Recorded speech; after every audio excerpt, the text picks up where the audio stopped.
बिस्मिल्लाहिर्रहमानिर्रहीम।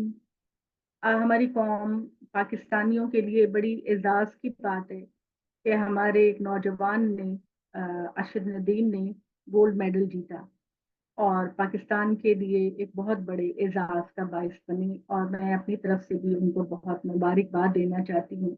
मगर यहाँ मैं उनकी एक गलती को भी पॉइंट आउट करना चाहती हूँ कि अल्लाह जो हमारा खालिक मालिक रब है, तमाम नेमतें देने वाला हमारा खालिक परवरदिगार है, हमें सारी नेमतों से नवाजने वाला है, तो उसका ये तकाजा है कि हम हर चीज की मदद में अपने रब को ही पुकारें, अपने अल्लाह ही को पुकारें। अल्लाह ताला ने खुद अपने बारे में कहा कि वाइजा साला का इबादी अन्नी फ़इन्नी करीब अजीबु दावत दाई इज़ादान।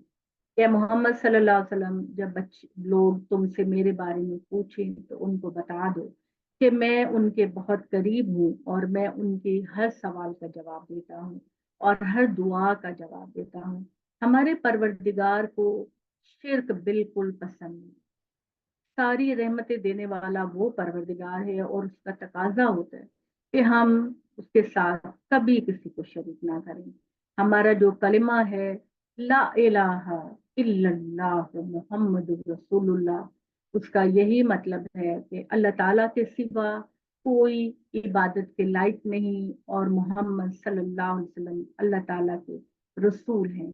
तो अल्लाह ताला ने ये बात कही कि इन्न शिर्क लजुल्मुन अजीम, शिर्क बहुत बड़ा जुल्म है।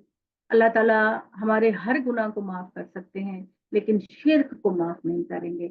तो लिहाजा इन्होंने जो अपना जेवलिन फेंकते वक्त जो इन्होंने नारा लगाया या जो दुआ की, तो शायद इनको इसकी डिटेल का नहीं पता। तो मैं इनको ये बताना चाहती हूँ कि वो अल्लाह ताला के साथ एक तरह की शिरकत का इजहार है।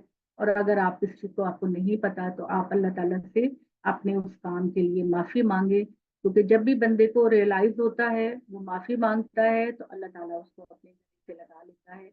तो अपनी जिंदगी के अंदर कामयाबियों के लिए, कामरानियों के लिए, दुआओं के लिए सिर्फ अपने रब की तरफ रुजू किया करें और अल्लाह से मदद मांगा करें।